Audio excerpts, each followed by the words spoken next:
नमस्कार मित्रांनो, साक्षी कोचिंग या यूट्यूब चॅनलवर आपल्या सर्वांचे हार्दिक स्वागत। आजच्या व्हिडिओमध्ये आपण 10वीच्या इतिहास या विषयातील जो पहिला पाठ आहे इतिहास लेखन पाश्चात्य परंपरा हा पाठ पाहणार आहोत। तत्पूर्वी तुम्ही माझ्या चॅनलला जर सबस्क्राइब केले नसेल तर सबस्क्राइब करा, जेणेकरून माझे सर्व व्हिडिओज तुम्हाला पाहता येतील। आत्तापर्यंत आपण जो इतिहास अभ्यासत आलो आहोत, एकूण 4थी पासून ते 9वी पर्यंत जे इतिहास आपण शिकलेला आहे त्यामध्ये फक्त माहिती असायची, ती माहिती आपल्याला लक्षात ठेवायची होती। परंतु हा जो 10वीचा इतिहास आहे त्या 10वीच्या इतिहासामध्ये आपल्याला फक्त ती माहितीच दिलेली नाही, तर त्या माहितीचं उपयोजन कसं करावं आपल्या आयुष्यामध्ये हे सुद्धा सांगितलेलं आहे। म्हणून या इतिहासाचं नाव उपयोजित इतिहास असं दिलेलं आहे।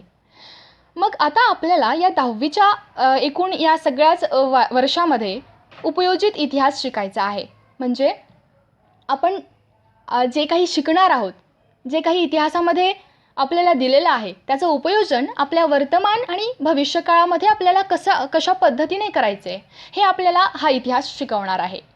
यामधील जो पहिला पाठ आहे तो आहे इतिहास लेखन पाश्चात्य परंपरा।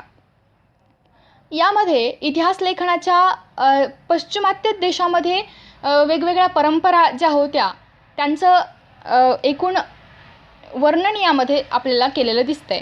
त्यानंतर जो सेकंड चॅप्टर आहे तो आहे इतिहास लेखन भारतीय परंपरा। आता इतिहास लेखनाच्या भरपूर परंपरा आहेत। आता यामध्ये आपल्याला पश्चिमात्य देशामध्ये कोणकोणत्या परंपरा होत्या, त्यानंतर भारतामध्ये आपल्या कोणकोणत्या परंपरा होत्या या सर्व अभ्यासायच्या आहेत। त्यानंतर उपयोजित इतिहास अभ्यासायचा आहे, म्हणजे जे काही आपण शिकलो आहोत आपल्या भूतकाळामध्ये त्याचं उपयोजन कसं करायचं आहे आपल्याला। त्यानंतर जो चौथा पाठ आहे तो आहे भारतीय कलांचा इतिहास। भारतामध्ये विविध कला आहेत आणि त्या कलांचा इतिहास लिहिणंसुद्धा खूप महत्त्वाचं आहे। म्हणूनच आपल्याला त्या कला जपण्यासाठी भारतीय कलांचा इतिहास यामध्ये दिलेला आहे। त्यानंतर पाचवा पाठ आपल्याला शिकायचा आहे तो आहे प्रसार माध्यमे आणि इतिहास। प्रसार माध्यमे आणि इतिहास, तर प्रसार माध्यमांचा इतिहासाशी काय संबंध आहे आणि प्रसार माध्यमांचा इतिहास काय आहे हे आपल्याला या पाठामध्ये बघायचं आहे। त्यानंतर मनोरंजनाची माध्यमे आणि इतिहास। या काळामध्ये आपण पाहू शकतो TV आहे, त्यानंतर रेडिओ आहे, हे सर्व आपल्या मनोरंजनाचे साधने आहेत, माध्यमे आहेत। परंतु पूर्वीच्या काळामध्ये कोणकोणते मनोरंजनाची माध्यमे होती, कारण पूर्वीच्या काळामध्ये TV नव्हती, मोबाईल नव्हता, तर पूर्वीच्या काळामध्ये कोणकोणत्या पद्धती वापरल्या गेल्या होत्या आणि त्यांचा इतिहासाशी काय संबंध आहे त्यांचा संपूर्ण इतिहास आपल्याला या पाठामध्ये पाहायला मिळतो। त्यानंतर जो 7वा चॅप्टर आहे तो आहे खेळ आणि इतिहास। आपल्या इतिहासामध्ये जे काही खेळ होऊन गेलेले आहेत ते आपल्याला माहीत असणं गरजेचं आहे। ते माहीत असण्यासाठी आपल्याला हा चॅप्टर दिलेला आहे, खेळ आणि इतिहास, आणि खेळाचा इतिहासाशी काय संबंध आहे हे पण आपल्याला यामध्ये पाहायचं आहे। त्यानंतर पर्यटन आणि इतिहास। पूर्वीच्या काळी पर्यटन कशा पद्धतीने व्हायचं आणि आत्ताच्या काळी कशा पद्धतीने होतं, या दोन्हीतला जो फरक आहे तो आपल्याला या चॅप्टरमध्ये पाहायला मिळतो। त्यानंतर जो 9वा पाठ आहे तो आहे ऐतिहासिक ठेव्यांचे जतन। तर इतिहासामध्ये आपल्याला भरपूर ठेवे आढळतात, परंतु त्या ठेव्यांचं जतन करणं सुद्धा तितकंच महत्त्वाचं आहे, तर याची जाणीव आपल्याला या पाठामध्ये होते। चला तर मग आपण जो पहिला पाठ आहे तो पाहूयात। पहिला पाठ आहे इतिहास लेखन पाश्चात्य परंपरा। म्हणजे पश्चिमात्य देशामध्ये इतिहास लेखनाची जी परंपरा आहे ती कशा पद्धतीने होती ही आपल्याला या पाठामध्ये पाहायला मिळणार आहे। आता हा पाठ जाणून घेण्यासाठी आपल्याला इतिहास म्हणजे काय हे माहीत असणं गरजेचं आहे, ज्या की एक बेसिक लेवलपासून सुरुवात केली पाहिजे। म्हणजे इतिहास म्हणजे काय, तर साधं म्हणायचं झालं तर इतिहास म्हणजे भूतकाळामध्ये घडून गेलेल्या ज्या घटना आहेत त्यांनाच आपण इतिहास म्हणतो आणि त्यांची मांडणी चांगल्या पद्धतीनं करणं, तर हे झालं इतिहास। त्यानंतर इतिहास लेखन म्हणजे ज्या काही घटना घडून गेलेल्या आहेत त्यांचं लेखन कशा पद्धतीने होतं, म्हणजे सुरुवातीला इतिहासाचं संशोधन केलं जातं, त्यानंतर त्याचं लेखन केलं जातं, त्यानंतर त्याचा अभ्यास केला जातो आणि ह्या सर्व ज्या गोष्टी आहेत त्या कशा पद्धतीने घडतात हेच आपल्याला या चॅप्टरमध्ये पाहायला मिळतं. यामध्ये जो पहिला पॉईंट आपल्याला शिकायचा आहे तो आहे इतिहास लेखनाची परंपरा. तर इतिहास लेखनाची परंपरा कशा पद्धतीने चालू झाली हे आपल्याला यामध्ये पाहायला मिळेल. त्यानंतर आधुनिक इतिहास लेखन कशा पद्धतीने लिहिलं गेलं. त्यानंतर युरोपमधील वैज्ञानिक दृष्टिकोनाचा विकास, वैज्ञानिक दृष्टिकोनाचा विकास युरोपमध्ये कशा पद्धतीने झाला आणि तिथे इतिहास लेखनाच्या कोणकोणत्या परंपरा होत्या याची माहिती आपल्याला यामध्ये दिसते. त्यानंतर आपल्याला जो दुसरा पॉईंट आहे तो आहे महत्त्वाचे विचारवंत. काही महत्त्वाचे विचारवंत आपल्याला दिलेले आहेत, त्यांची माहिती दिलेली आहे.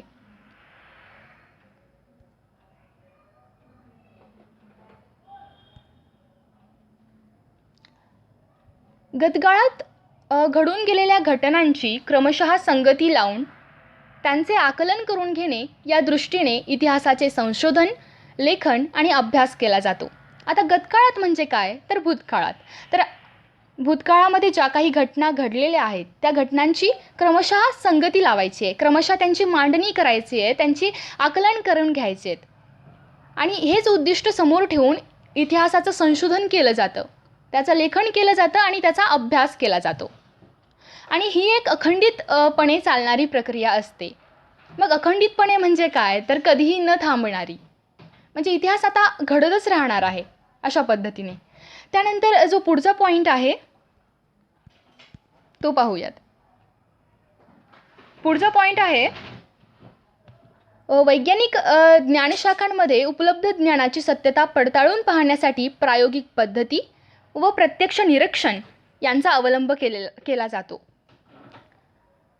आता वैज्ञानिक ज्ञानशाखांमध्ये काय असतं की आपण प्रयोग करून पाहतो, प्रत्यक्ष निरीक्षण करतो आणि ती गोष्ट सत्य आहे हे आपण सांगू शकतो आणि ते प्रूफ करू शकतो. परंतु इतिहासामध्ये असं नसतं.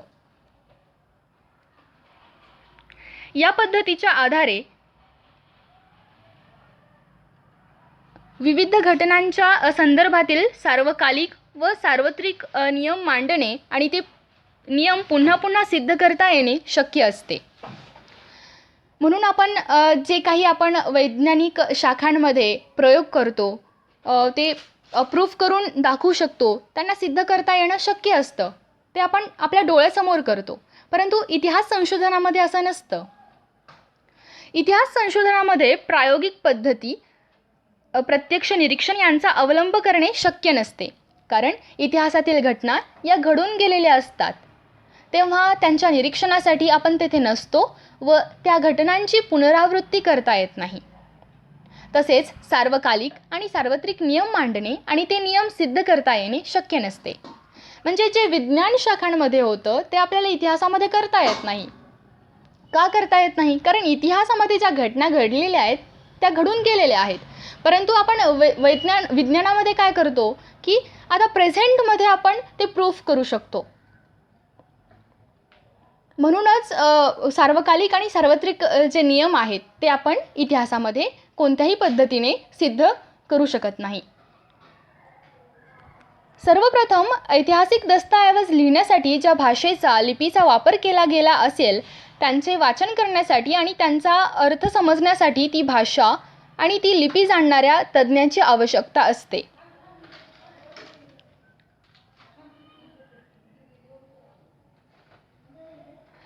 इतिहासामध्ये वेगवेगळ्या भाषेचा उपयोग केला जातो, वेगवेगळ्या लिपी असतात. तर मग त्या लिपींचं योग्य ज्ञान असणं तितकंच गरजेचं आहे, कारण आपल्याला ते अगोदर त्या ऐतिहासिक दस्तऐवज लिहायचेत. म्हणजे मग ती भाषा समजण्यासाठी, ती लिपी समजण्यासाठी योग्य जाणकार असणं अगदी आवश्यक आहे. त्यानंतर अक्षरवटिका म्हणजे अक्षरांचे वळण, लेखकाची भाषाशैली, वापरलेल्या कागदाच्या निर्मितीचा काळ आणि कागदाचा प्रकार, अधिकारदर्शक मुद्रा यांसारख्या विविध गोष्टींचे जाणकार संबंधित दस्तऐवज अस्सल आहे की नाही हे ठरवण्यास मदत करू शकतात. म्हणजे इतिहासामध्ये आपल्याला जाणकार असणं खूप गरजेचं आहे. मग कोणकोणत्या गोष्टींचे जाणकार असणं आवश्यक आहे तर अक्षरवटिका म्हणजे अक्षरांचे वळण कशा पद्धतीने आहे यांचे जाणकार आपल्याला असणं गरजेचं आहे. त्यानंतर लेखकाची भाषाशैली कशी आहे, त्यानंतर जो कागद तेव्हा वापरलेला आहे त्या कागदाच्या निर्मितीचा काळ कोणता आहे आणि त्या कागदाचा प्रकार कोणता आहे हे माहीत असणं अतिशय गरजेचं आहे. कारण आपण जेव्हा इतिहास लिहित असतो तेव्हा त्या इतिहासाचं आपल्याला संशोधन करणं खूप गरजेचं असतं आणि म्हणून या सगळ्या गोष्टींचे जाणकार असणं अतिशय गरजेचं आहे. त्यानंतर इतिहासतज्ञ ऐतिहासिक संदर्भाच्या तौलनिक विश्लेषणाच्या आधारे दस्तऐवजातील माहितीच्या विश्वासार्हतेची पडताळणी करू शकतात. मग या सर्व गोष्टींचे जाणकार आपल्याला मिळाले की आपण तौलनिक विश्लेषणाच्या आधारे ती सत्य घटना आहे का, ते खरंच ही घटना घडलेली आहे ती सत्य आहे का, अशी विश्वासार्हतेची पडताळणी आपण करू शकतो.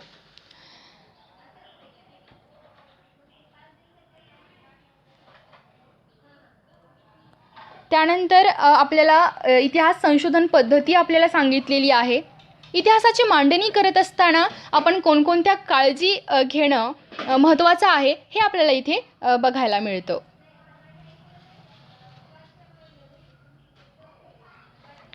तर इतिहासाची मांडणी करत असताना उपलब्ध ऐतिहासिक माहितीचे संदर्भ तपासणे अतिशय महत्त्वाचं असतं.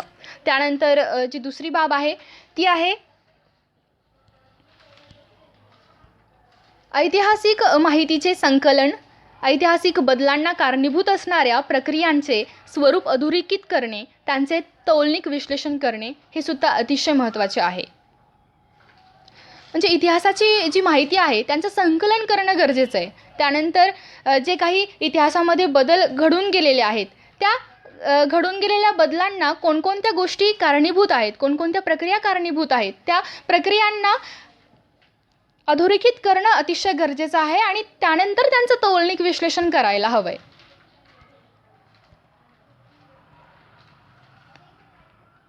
त्यानंतर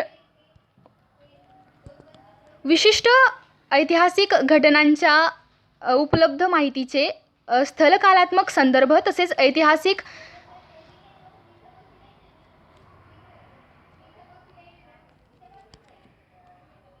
अभ्यास पद्धतीच्या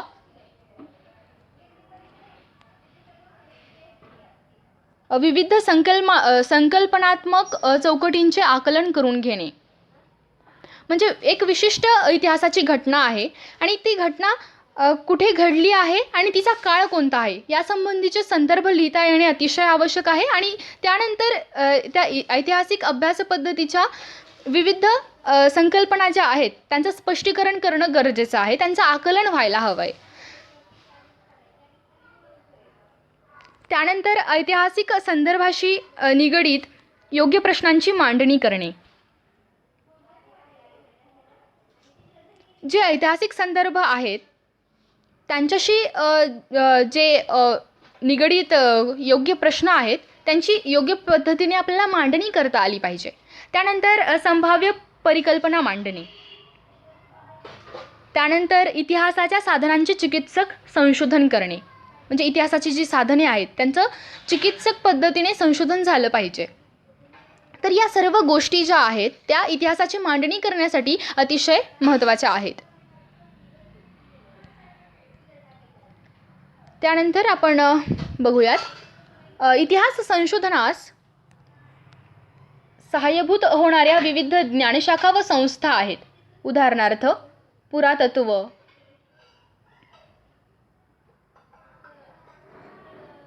अभिलेखागार, हस्तलिखितांचा अभ्यास, पुराभिलेख, अक्षरवटिका शास्त्र म्हणजे अक्षराचे वळण, त्यानंतर भाषारचनाशास्त्र, नाणकशास्त्र, वंशावळीचा अभ्यास इत्यादी. म्हणजे इतिहासाचं संशोधन जे आहे ते त्या संशोधनामध्ये कोणकोणत्या गोष्टी कारणीभूत ठरतात, कोणकोणत्या ज्ञानशाखा आहेत, कोणकोणत्या संस्था आहेत ज्या मदत करतात इतिहासाचं संशोधन करण्यासाठी. तर आपल्याला इथे काही महत्त्वाची नावे दिलेली आहेत. त्यानंतर जो पहिला घटक आहे इतिहास लेखनाची परंपरा.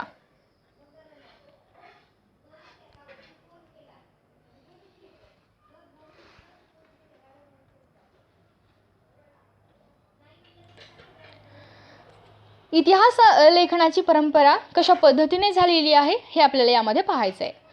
पाहूयात. इतिहासात उपलब्ध पुराव्यांचे चिकित्सापूर्वक संशोधन करून भूतकाळात घडून गेलेल्या घटनांची मांडणी कशी केली जाते हे आपण पाहिले.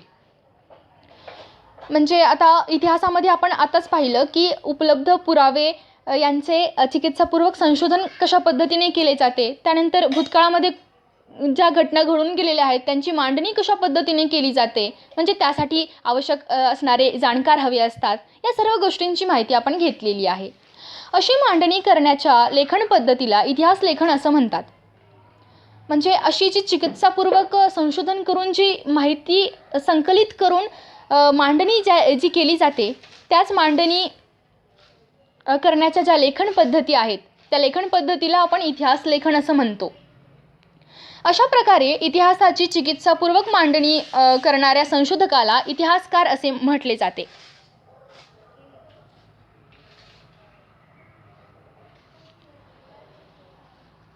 मग इतिहासकार म्हणजे काय? तर इतिहासाची चिकित्सापूर्वक मांडणी जे संशोधक करतो त्या संशोधकाला आपण इतिहासकार असं म्हणतो.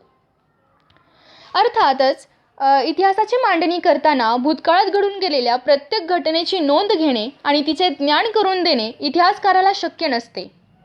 आता इतिहासामध्ये इतक्या घटना घडत असतात तर प्रत्येक घटनेची नोंद करणं किंवा तिचं ज्ञान करून घेणं आणि या सर्व गोष्टी इतिहासकाराला शक्य नसतात. काही महत्त्वाची जी माहिती आहे, महत्त्वाच्या घटना आहेत त्यांचीच नोंद करून घेणं शक्य असतं. इतिहासाची मांडणी करताना इतिहासकार भूतकाळातल्या कोणत्या घटनांची निवड करतो हे त्याला वाचकांपर्यंत काय पोहोचवायचे आहे यावर अवलंबून असते.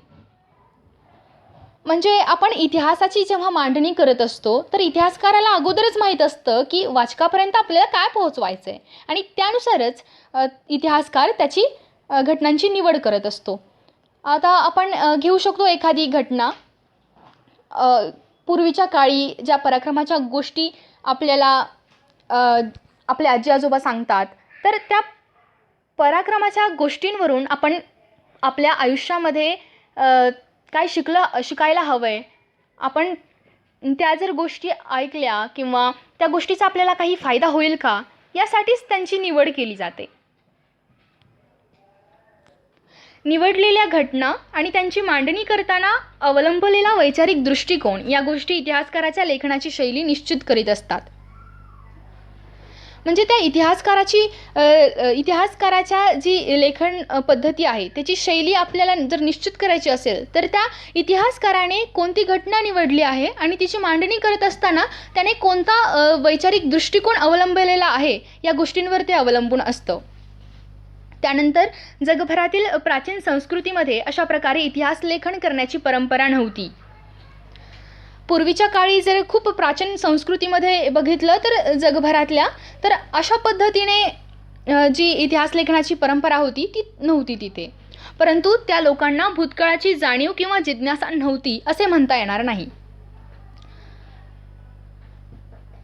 वडीलधाऱ्या व्यक्तींकडून ऐकलेल्या पूर्वजांच्या जीवनाच्या पराक्रमाच्या गोष्टी पुढच्या पिढीपर्यंत पोहोचवण्याची आवश्यकता त्या काळात भासत होती. मग सुरुवातीपासून इतिहास लेखनाची परंपरा नव्हती जगभरामध्ये प्राचीन संस्कृतीमध्ये, परंतु त्यानंतर एक इतिहासाची जी गरज आहे ती भासत होती. कारण आपण आपल्या वडीलधाऱ्या व्यक्तींकडून ज्या पूर्वजांच्या जीवनाच्या पराक्रमाच्या गोष्टी ऐकत होतो त्या गोष्टीमुळे आपल्याला एक धाडस निर्माण होत होतं. आपण जी कामे करत होतो त्या कामांमध्ये एक नवी उमेद जागृत होत होती. तर मग या इतिहासाचा आपल्या दैनंदिन जीवनामध्ये चांगल्या पद्धतीने उपयोग कसा होईल यासाठी इतिहास लक्षात ठेवणंसुद्धा अतिशय गरजेचं असतं हे त्या काळामध्येही समजू लागलं आणि म्हणून त्या काळामध्ये सुद्धा इतिहासाची गरज भासू लागली. गुहाचित्रांद्वारे स्मृतीचे जतन, कहाण्यांचे कथन, गीत आणि पोवाड्यांचे गायन यांसारख्या परंपरा जगभरातील संस्कृतीमध्ये अतिप्राचीन काळापासून अस्तित्वात होत्या. तर अशा पद्धतीच्या ज्या परंपरा आहेत, कहाण्यांचे कथन केले जायचे त्या काळी, गीत आणि पोवाड्यांचे गायन केले जायचे आणि गुहाचित्रांद्वारे स्मृतींचे जतन केले जायचे. यासारख्या सर्व ज्या काही परंपरा आहेत त्या अगदी प्राचीन काळापासून या जगभरातील संस्कृतीमध्ये होत्या. आधुनिक इतिहास लेखनात त्या परंपरांच्या साधनांच्या स्वरूपात उपयोग केला जातो. तर जे आधुनिक इतिहास लेखन केलं गेलं आहे तर ते प्राचीन इतिहास लेखनाच्या आधारावरच, म्हणजे प्राचीन संस्कृतीमध्ये ज्या काही या परंपरा होत्या त्या आधारावरच आपण इतिहास लिहिलेला आहे. त्यानंतर माहीत आहे का तुम्हाला, यामध्ये आपल्याला दिलेला आहे फ्रान्स येथील लुव्र या संग्रहालयातील सर्वाधिक प्राचीन शिलालेख हा आहे. वरील चित्रात हातात ढाल आणि भाला घेतलेल्या सैनिकांची शिस्तबद्ध रांग आणि त्यांचे नेतृत्व करणारे सेनानी दिसत आहेत. आपण पाहू शकता, आपल्याला सुद्धा दिसतात. ऐतिहासिक घटनांच्या लिखित नोंदी करण्याच्या परंपरेची सुरुवात मेसोपोटेमियातील सुमेर संस्कृतीमध्ये झाली असे सद्य परिस्थितीत म्हणता येईल. तुम्हाला रिकाम्या जागा भरा यामध्ये हा प्रश्न येऊ शकतो की ऐतिहासिक घटनांच्या ज्या लिखित नोंदी आहेत त्या लिखित नोंदी करण्याच्या जी परंपरेची सुरुवात आहे ती कोणत्या संस्कृतीमध्ये झालेली आहे आणि ती संस्कृती कुठलची आहे. तर मेसोपोटेमियातील जी सुमेर संस्कृती आहे ती. तर हे तुम्हाला लक्षात ठेवायचं आहे. सुमेर साम्राज्यात होऊन गेलेले राजे, त्यांच्यामधील संघर्षाच्या कहाण्या यांची वर्णने तत्कालीन शिलालेखांमध्ये जतन केली आहेत. म्हणजे कशा पद्धतीने जो इतिहास आहे तो त्याचं जतन केलं जाईल हे सुद्धा आपल्याला यामधून दिसतं.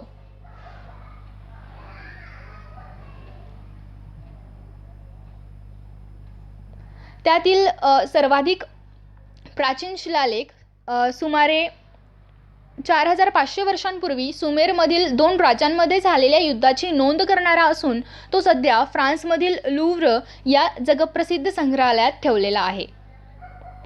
तर जे काही शिलालेख आहेत ज्यांचं जतन केलेलं आहे तर त्यातील सर्वाधिक प्राचीन शिलालेख कुठे आहे तर ते फ्रान्समधील लुव्र या जगप्रसिद्ध संग्रहालयात ठेवलेलं आहे. तर 2-3 MCQ सारखे जे क्वेश्चन्स आहेत ते तुम्ही यामधून पाहू शकता. त्यानंतर जो दुसरा घटक आहे तो आहे आधुनिक इतिहास लेखन. तर आधुनिक काळामध्ये इतिहास लेखन कशा पद्धतीने केलं गेलं हे आपल्याला यामध्ये पाहायचं आहे. आधुनिक इतिहास लेखनाच्या पद्धतीची 4 प्रमुख वैशिष्ट्ये सांगितली जातात. तर आधुनिक इतिहास लेखन ज्या पद्धतीनं केलं जातं त्या पद्धतीसाठी एकूण 4 प्रमुख वैशिष्ट्ये आपल्याला यामध्ये दिलेली आहेत. तर पहिलं वैशिष्ट्य पाहूयात. ही पद्धत शास्त्रशुद्ध आहे आणि तिची सुरुवात योग्य प्रश्नांची मांडणी करण्यापासून होते. तर इतिहास लेखन करण्याची जी पद्धत आहे ती एक शास्त्रशुद्ध पद्धत आहे आणि या पद्धतीची सुरुवात ही योग्य प्रश्नांची मांडणी करण्यापासून होते. त्यानंतर हे प्रश्न मानव केंद्रित असतात, म्हणजे मानवांना केंद्रित ठेवून त्यांचा विचार करून हे प्रश्न काढलेले असतात. म्हणजेच ते भूतकाळातील विविध मानवी समाजाच्या सदस्यांनी विशिष्ट कालावधीत केलेल्या कृतींसंबंधी असतात. म्हणजे भूतकाळामध्ये मानवी समाजाच्याच सदस्यांनी केलेली आणि ते एका विशिष्ट काळामध्ये केलेली आणि त्यांच्या कृतीसंबंधी असतात. इतिहासात त्या कृतींचा संबंध दैवी घटना किंवा देवदेवतांच्या कथा कहाण्यांशी जोडण्याचा प्रयत्न केला जात नाही. तर या सगळ्या ज्या काही इतिहासात कृती घडलेल्या आहेत तर त्या घडलेल्या कृतींचा संबंध दैवी घटना किंवा देवदेवांच्या ज्या कथा असतात त्यांच्याशी जोडण्याचा प्रयत्न होत नाही. त्यानंतर जे तिसरं वैशिष्ट्य आहे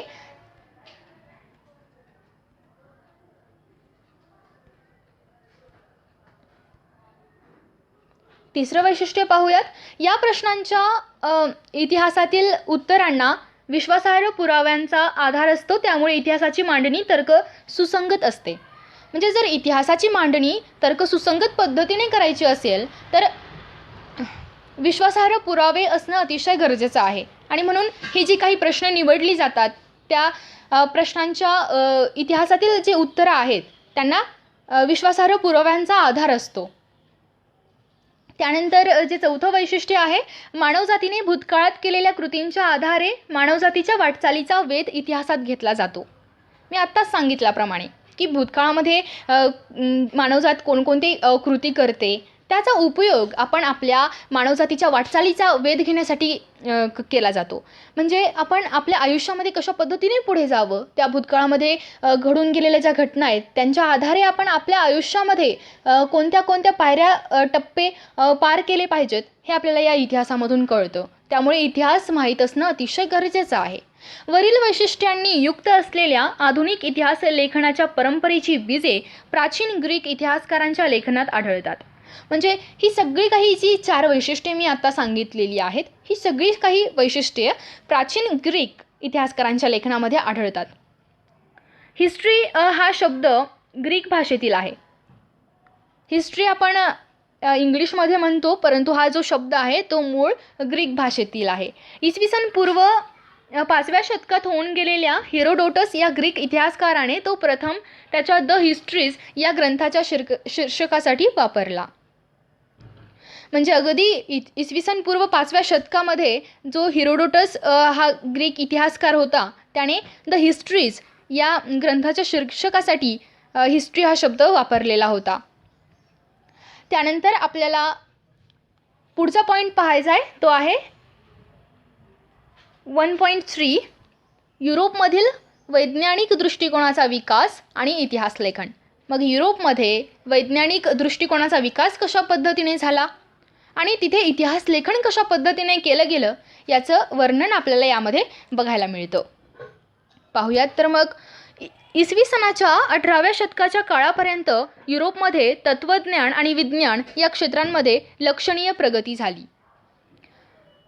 म्हणजे एकूण जर बघितलं तर 18व्या शतकाच्या काळापर्यंत युरोपमध्ये विज्ञान आणि तत्त्वज्ञान या दोन्ही विषयांमध्ये चांगली प्रगती झालेली दिसत होती. त्यानंतर वैज्ञानिक पद्धतीचा उपयोग करून सामाजिक आणि ऐतिहासिक वास्तवांचाही अभ्यास करता येणे शक्य आहे असा विश्वास विचारवंतांना वाटू लागला.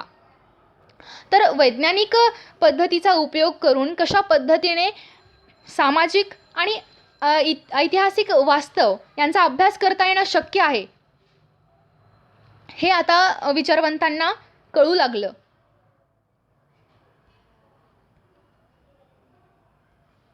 पुढील काळात युरोप अमेरिकेमध्ये इतिहास आणि इतिहास लेखन या विषयासंबंधी खूप विचारमंथन झाले. मग नंतरच्या काळामध्ये युरोप आणि अमेरिकेमध्ये इतिहास आणि इतिहास लेखन यावर जरा जोर दिला गेला आणि इतिहास लेखन कशा पद्धतीने व्हायला हवं आहे यांच्यावर खूप विचार झाले आणि इतिहास लेखनामध्ये वस्तुनिष्ठतेला महत्त्व येत गेले. त्यानंतर इतिहास लेखनामध्ये वस्तुनिष्ठतेला महत्त्व आले. 18व्या शतकाच्या आधी युरोपमधील विद्यापीठांमध्ये सर्वत्र ईश्वरविषयक चर्चा आणि तत्संबंधीचे तत्त्वज्ञान या विषयांनाच अधिक महत्त्व दिले गेले होते. तर 18वे शतक जे होते त्या काळामध्ये युरोपमध्ये जे काही विद्यापीठं आहेत तिथे सगळीकडे देवाविषयी चर्चा किंवा तत्त्वज्ञान या विषयांनाच महत्त्व दिले जाऊ लागले. परंतु हे चित्र हळूहळू बदलू लागले. मग त्यानंतर इसवी सन 1737मध्ये जर्मनीमधील गॉटिंगेन विद्यापीठाची स्थापना झाली. मग 1737 साली जर्मनीमध्येच गॉटिंगेन विद्यापीठाची स्थापना झाली. हे पण तुम्हाला रिकाम्या जागामध्ये विचारू शकतात की कोणत्या साली जर्मनीमधील गॉटिंगेन विद्यापीठाची स्थापना झाली, तर लक्षात ठेवा 1737मध्ये झाली. या विद्यापीठात प्रथमच इतिहास या विषयाला स्वतंत्र स्थान प्राप्त झाले. तर इतिहास हा एक स्वतंत्र विषय आहे म्हणून पहिल्यांदाच कोणत्या विद्यापीठात स्वतंत्र स्थान प्राप्त झाले, तर ते जर्मनीमधील गॉटिंगेन या विद्यापीठात. त्यानंतर पाहूयात त्या पाठोपाठ जर्मनीमधील इतर विद्यापीठेही इतिहासाच्या अभ्यासाची केंद्रे बनली. म्हणजे इतिहासाचा हळूहळू विकास होऊ लागला. त्यानंतर पाहूयात महत्त्वाचे विचारवंत. आता आपला जो लास्टचा टॉपिक आहे तो आहे महत्त्वाचे विचारवंत. इतिहास लेखनाचे शास्त्र विकसित होण्यात अनेक विचारवंतांचा हातभार लागला. त्यांतील काही महत्त्वाच्या विचारवंतांची माहिती घेऊया. तर इतिहास लेखन करण्यासाठी खूप सारे विचारवंत एकत्र आले. मग त्या सगळ्या विचारवंतांचे वेगवेगळे विचार होते. मग कोणत्या विचारवंताने कोणता विचार मांडला तर ह्या सगळ्या गोष्टींची माहिती आपल्याला या महत्त्वाचे विचारवंत या टॉपिकमध्ये पाहायला मिळते. सगळ्यात पहिला जो इतिहासकार होता, महत्त्वाचा विचारवंत होता, तो होता रेने देकार्त. 1596 ते 1650 हा त्याचा कार्यकाळ होता. इतिहास लेखनासाठी वापरल्या जाणाऱ्या ऐतिहासिक साधनांची, विशेषतः कागदपत्रांची विश्वासार्हता तपासून घेणे आवश्यक आहे असे मत आग्रहाने मांडले जात होते. त्यामध्ये रेने देकार्त हा फ्रेंच तत्त्वज्ञ अग्रभागी होता. मग रेने देकार्त या महत्त्वाच्या विचारवंताच्या अनुसार इतिहास लेखनामध्ये जे ऐतिहासिक साधनं विशेषतः कागदपत्रे जी वापरली गेली होती, तर ती कागदपत्रे खरंच त्या काळातली आहेत का, अशा पद्धतीची जी विश्वासार्हता होती ती तपासून घेणं आवश्यक आहे, असा महत्त्वाचा विचार या फ्रेंच तत्त्वज्ञ रेने देकार्त यांनी मांडला.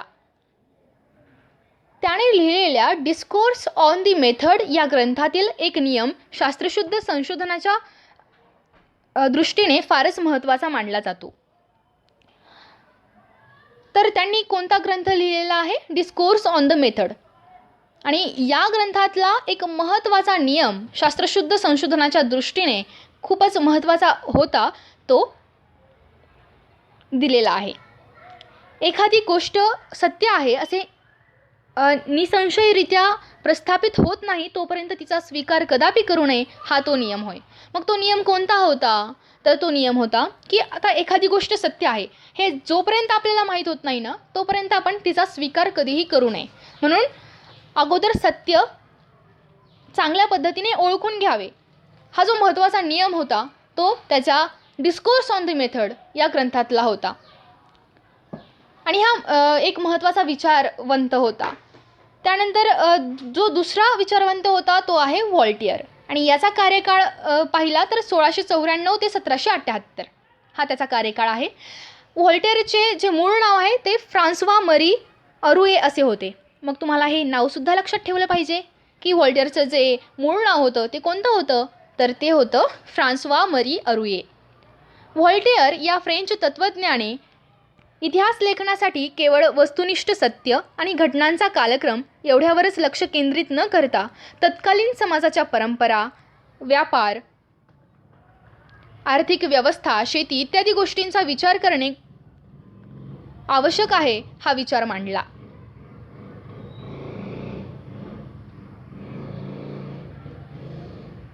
मग व्हॉल्टेअरच्या मते काय होतं? तर इतिहास लेखनासाठी आतापर्यंत जर बघितलं तर वस्तुनिष्ठ सत्य आणि घटनांचा कालक्रम.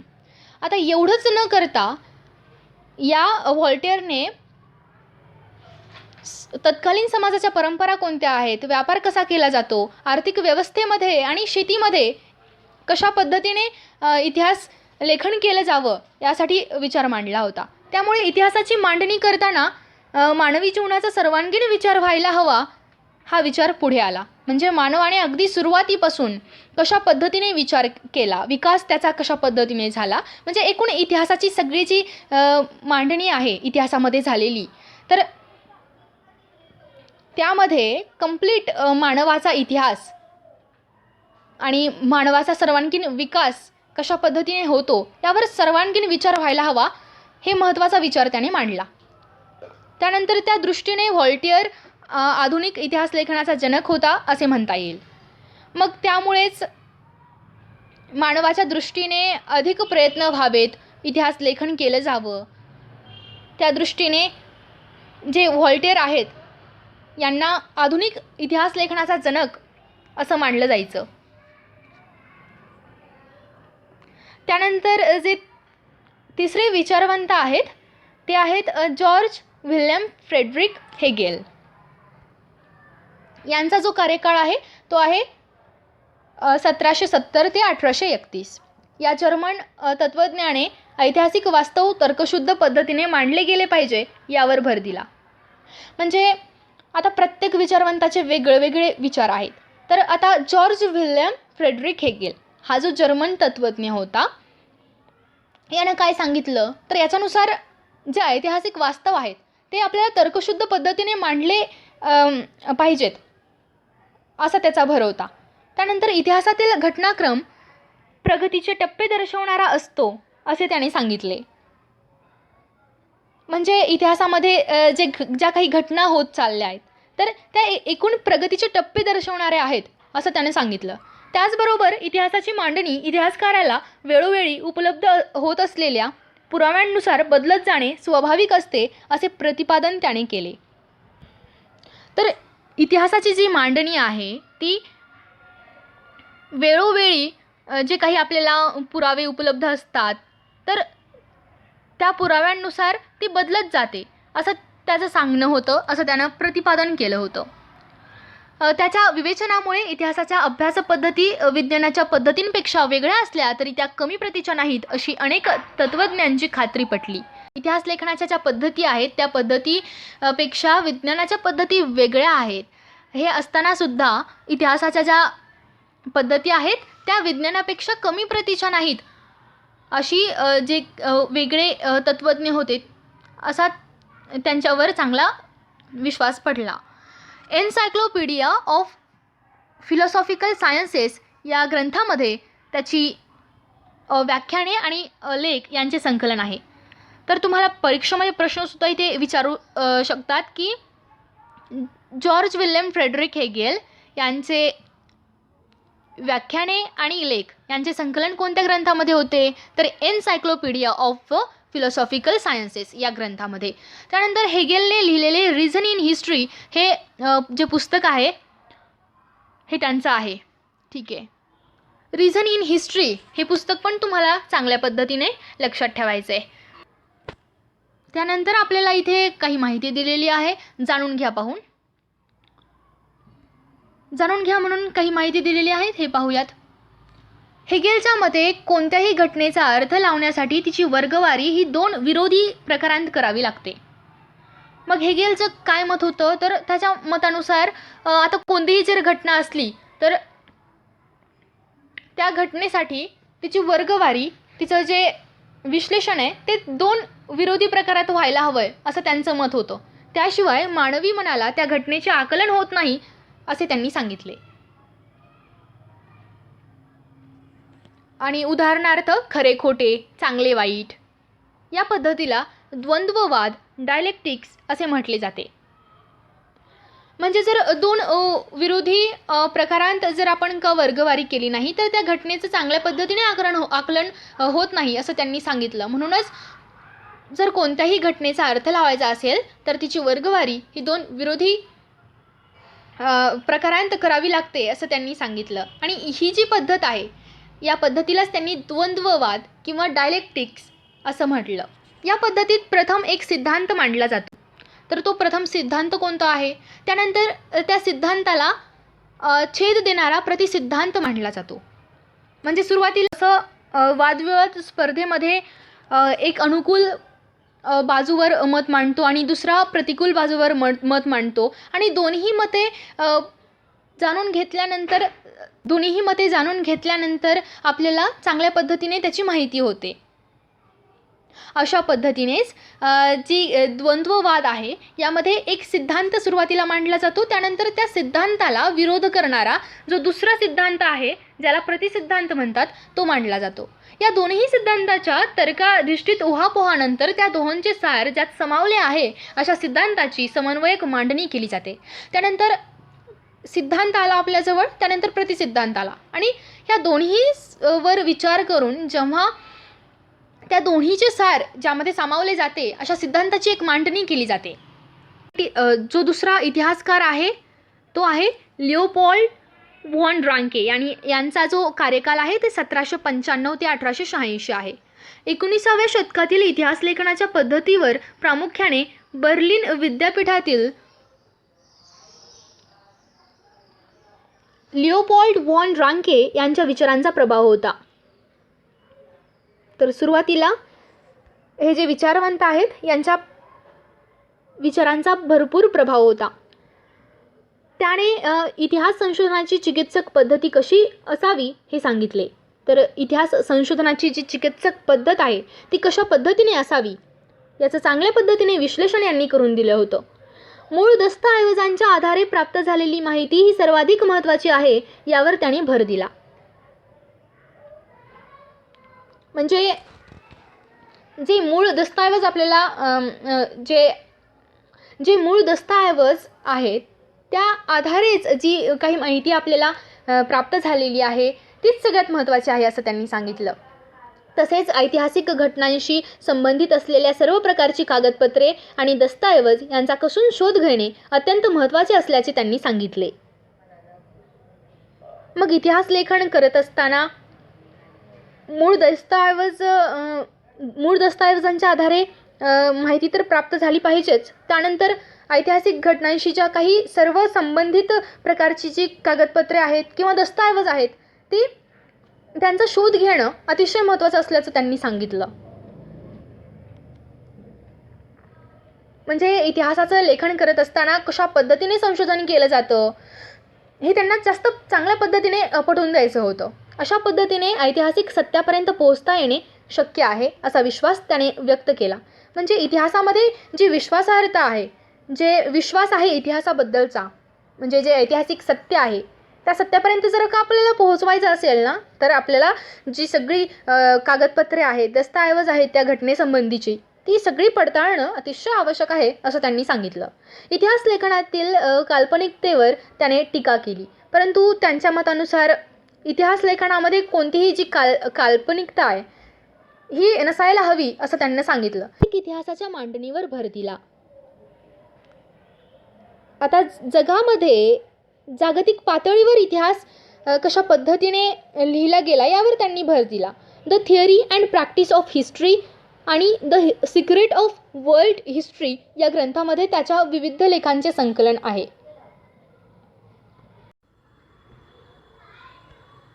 त्यानंतर आपल्याला कार्ल मार्क्स या महत्त्वाच्या विचारवंताची माहिती इथे दिलेली आहे.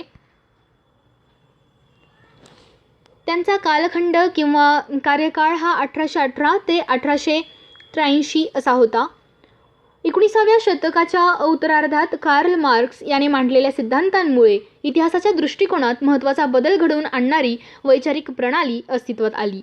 तर इतिहासाचे जे काही दृष्टिकोन होते त्यांच्यामध्ये महत्त्वाचे बदल घडवून येऊ लागले, कारण कार्ल मार्क्सची जी वैचारिक प्रणाली होती ती या ऐतिहासिक दृष्टिकोनामध्ये वापरली जाऊ लागली. इतिहास अमूर्त कल्पनांचा नसून जिवंत माणसांचा असतो. आता कार्ल मार्क्स यांच्या अनुसार काय होतं की इतिहास हा कोणत्याच कल्पनांवर आधारित नाही आहे, तर तो जिवंत माणसांचा आहे असं त्यांचं मत होतं. आणि माणसामधील नातेसंबंध त्यांच्या मूलभूत गरजा भागवण्यासाठी उपलब्ध असलेल्या उत्पादन साधनांच्या स्वरूपावर व मालकीवर अवलंबून असतात. मग आता माणसामध्ये जे काही नातेसंबंध असतात तर ते कशावरती अवलंबून असतात, तर त्यांच्या ज्या काही मूलभूत गरजा भागवण्यासाठी जे काही उत्पादन साधने उपलब्ध आहेत त्यांच्या स्वरूपावर आणि त्यांच्या मालकीवर अवलंबून असतात असं त्यांनी सांगितलं. समाजातील वेगवेगळ्या घटकांना ही साधने समप्रमाणात उपलब्ध होत नाहीत. तर माणसाचे ज्या सगळ्या मूलभूत गरजा भागवण्यासाठी जी काही उत्पादन साधने आहेत ती सगळ्या काही समाजातील सगळ्या घटकांना सारख्या प्रमाणात मिळतील असं नाही, कारण समाजातले प्रत्येक घटक हा वेगळा आहे आणि समाजातील प्रत्येक घटकाला ही सारख्या प्रमाणात मिळत नाहीत. त्यातून समाजाची वर्गावर आधारित विषम विभागणी होऊन वर्गसंघर्ष निर्माण होतो. मग कुणाला उत्पादन साधने जास्त असतील तर कुणाला कमी असतील, तर मग अशा पद्धतीने एक समाजाची वर्गावर आधारित एक विषम विभागणी होते आणि एकदा जर का ही विषम विभागणी झाली की मग तिथे वर्गसंघर्ष निर्माण होतात. मानवी इतिहास अशा वर्गसंघर्षांचा इतिहास असून ज्या वर्गाच्या ताब्यात उत्पादन साधने असतात तो इतर वर्गांचे आर्थिक शोषण करतो अशी मांडणी त्याने केली. मग उत्पादन साधने ज्या वर्गाच्या लोकांकडे जास्त असतील तर मग ते लोक ज्या वर्गांकडे ती उत्पादन साधने जी मूलभूत गरजा भागवण्यासाठी आवश्यक असतात ती नसतील तर त्यांचे आर्थिक शोषण करू शकतात असा महत्त्वाचा विचार त्याने मांडला. आणि त्यांचा जो काही दास कॅपिटल हा ग्रंथ आहे तो जगप्रसिद्ध आहे. तुम्हाला या ग्रंथाचं नाव लक्षात ठेवणं गरजेचं आहे. त्यानंतर आपल्याला ॲनल्स प्रणाली दिलेली आहे अभ्यासण्यासाठी. पाहूयात काय आहे ते.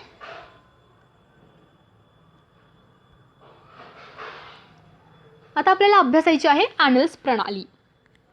20व्या शतकाच्या सुरुवातीस फ्रान्समध्ये ॲनल्स नावाने ओळखली जाणारी इतिहास लेखनाची प्रणाली उदयाला आली. तर ॲनल्स प्रणाली ही एक इतिहास लेखन करण्याची प्रणाली आहे आणि ही फ्रान्समध्ये ॲनल्स नावाने ओळखली जाते. आता ही ॲनल्स प्रणाली काय आहे पाहूयात. ॲनल्स प्रणालीमुळे इतिहास लेखनाला एक वेगळीच दिशा मिळाली. तर ॲनल्स प्रणालीमुळे इतिहास लेखनामध्ये वेगळ्या प्रकारची दिशा आली आणि इतिहासाचा अभ्यास फक्त राजकीय घडामोडी, राजे, महान नेते आणि त्या अनुषंगाने राजकारण, मुत्सद्देगिरी, युद्ध यांच्यावर केंद्रित न करता तत्कालीन हवामान, स्थानिक लोक, शेती, व्यापार, तंत्रज्ञान, दळणवळण, संपर्काची साधने, सामाजिक विभागणी आणि समूहाची मानसिकता यांसारख्या विषयांचा अभ्यास करणेही महत्त्वाचे मानले जाऊ लागले. म्हणजे या ॲनल्स प्रणालीमुळे इतिहासामध्ये महत्त्वाचे बदल होत गेले. म्हणजे ह्या ज्या काही गोष्टी आहेत, घडामोडी, राजे, महान नेते यांच्यावरती तर इतिहास असतोच, परंतु या ॲनल्स प्रणालीमध्ये सगळ्यात महत्त्वाचं म्हणजे तत्कालीन हवामान, स्थानिक लोक, शेती, व्यापार, दळणवळण, संपर्कांची जी काही साधने आहेत यांच्यावर अधिक लक्ष वेधलं. ॲनल्स प्रणाली सुरू करण्याचे आणि तिचा विकास करण्याचे श्रेय फ्रेंच इतिहासकारांना दिले जाते. तर या ॲनल्स प्रणालीमुळे अधिक विकास होऊ लागला आणि याचं सगळं श्रेय हे फ्रेंच इतिहासकारांना दिलं जाऊ लागलं. त्यानंतर आपल्याला पाहायचं आहे स्त्रीवादी इतिहास लेखन. म्हणजे स्त्रियांनी त्यांच्या नजरेतून जे काही इतिहास लेखन केलेलं आहे ते आपल्याला पाहायचं आहे. स्त्रीवादी इतिहास लेखन म्हणजे स्त्रियांच्या दृष्टिकोनातून केलेली इतिहासाची पुनर्रचना. म्हणजे स्त्रियांना काय वाटतं इतिहासाबद्दल, स्त्रियांनी कशा पद्धतीने त्यांच्या दृष्टिकोनामधून इतिहासाची पुनर्रचना केलेली आहे, यालाच आपण स्त्रीवादी इतिहास लेखन म्हणतो. सीमा द बोहा या फ्रेंच विदुषीने स्त्रीवादाची मूलभूत भूमिका सिद्ध केली. तर तुम्हाला रिकाम्या जागामध्ये हा प्रश्न विचारू शकतात. सीमा द बोहा हे नाव नीट लक्षात ठेवा. ही एक फ्रेंच विदुषी आहे आणि या फ्रेंच विदुषीने स्त्रीवादाची जी काही मूलभूत भूमिका होती ती चांगल्या पद्धतीने सिद्ध केली होती. स्त्रीवादी इतिहास लेखनामध्ये स्त्रियांचा अंतर्भाव करण्याबरोबर इतिहास लेखनाच्या क्षेत्रातील पुरुषप्रधान दृष्टिकोनाचा पुनर्विचार करण्यावर भर दिला गेला. आता स्त्रीवादी इतिहास लेखन कशामुळे केलं गेलं, तर कुठंतरी आपला देश हा पुरुषप्रधान आहे आणि पुरुषप्रधान दृष्टिकोन जे आहे त्या दृष्टिकोनासोबतच स्त्रियांना काय वाटतं आहे, स्त्रियांनी त्याबद्दल एक त्यांचा अंतर्भाव करण्याबरोबर आणि इतिहास लेखनाच्या क्षेत्रामध्ये पुरुषप्रधान दृष्टिकोनाचा पुनर्विचार करण्यावर भर दिला गेला. त्यानंतर स्त्रियांच्या आयुष्याशी निगडीत नोकरी, रोजगार, ट्रेड युनियन यांच्यासाठी काम करणाऱ्या संस्था, स्त्रियांचे कौटुंबिक आयुष्य यांसारख्या विविध पैलूंचा सविस्तर विचार करणारे संशोधन सुरू झाले. त्यानंतर स्त्रियांच्या विकासासाठी काय काय करता यायला हवं यासाठी चर्चा सुरू झाली आणि त्यास अनुसार प्रयत्नसुद्धा झाले. 1990 नंतर स्त्री हा एक स्वतंत्र सामाजिक वर्ग म्हणून इतिहास लिहिण्यावर भर दिला गेलेला दिसतो. मग 1990 नंतर स्त्री हा एक स्वतंत्र वर्ग मानला जाऊ लागला आणि त्यानंतर त्या स्वतंत्र वर्ग मानून त्यावर इतिहास लेखनसुद्धा केलं जाऊ लागलं. त्यानंतर जे महत्त्वाचे विचारवंत आहेत ते आहेत मायकेल फुको. यांचा जो कालखंड आहे तो आहे 1926 ते 1984. 20व्या शतकातील फ्रेंच इतिहासकार, हे इतिहासकार कोणते होते? फ्रेंच होते. आणि मायकेल फुको याच्या लिखाणातून इतिहास लेखनाची एक नवी संकल्पना पुढे आली. आता इतिहास लेखनाची एक नवी संकल्पना मायकेल फुको यांच्या अनुसार कोणती होती हे आपल्याला याच्यात पाहायचं आहे. त्याच्या आर्किओलॉजी ऑफ नॉलेज या ग्रंथामध्ये त्याने इतिहासाची कालक्रमानुसार अखंड मांडणी करण्याची पद्धत चुकीची आहे असे प्रतिपादन केले. तर त्यांचं ग्रंथ होतं आर्किओलॉजी ऑफ नॉलेज आणि या ग्रंथामध्ये त्यांनी सांगितलं होतं की इतिहासाची जी काही कालक्रमानुसार मांडणी केलेली आहे ती चुकीची आहे. पुरातत्वामध्ये अंतिम सत्यापर्यंत पोहोचणे हे उद्दिष्ट नसून भूतकाळातील स्थित्यंतराचे स्पष्टीकरण देण्याचा प्रयत्न असतो याकडे त्याने लक्ष वेधले. म्हणजे अगदी फक्त सत्यच आपल्याला माहीत असणं गरजेचं नाही, तर भूतकाळामध्ये जे काही स्थित्यंतर होत गेले त्यांचे स्पष्टीकरण देण्याचा प्रयत्न असतो, याकडे त्यानं चांगल्या पद्धतीने लक्ष वेधलं. फुको याने इतिहासातील स्थित्यंतरांचे स्पष्टीकरण देण्यावर भर दिला, म्हणून त्याने या पद्धतीला ज्ञानाचे पुरातत्व असे म्हटले. म्हणजे मायकेल फुको यांच्या अनुसार तर स्थित्यंतरांचे स्पष्टीकरण देणे महत्त्वाचे होते आणि याच पद्धतीला त्यांनी ज्ञानाचे पुरातत्व म्हटले आहे. इतिहासकारांनी पूर्वी विचारात न घेतलेल्या मनोविकृती, वैद्यकशास्त्र, तुरुंग व्यवस्था यांसारख्या विषयांचा त्याने इतिहासाच्या दृष्टीतून विचार केला.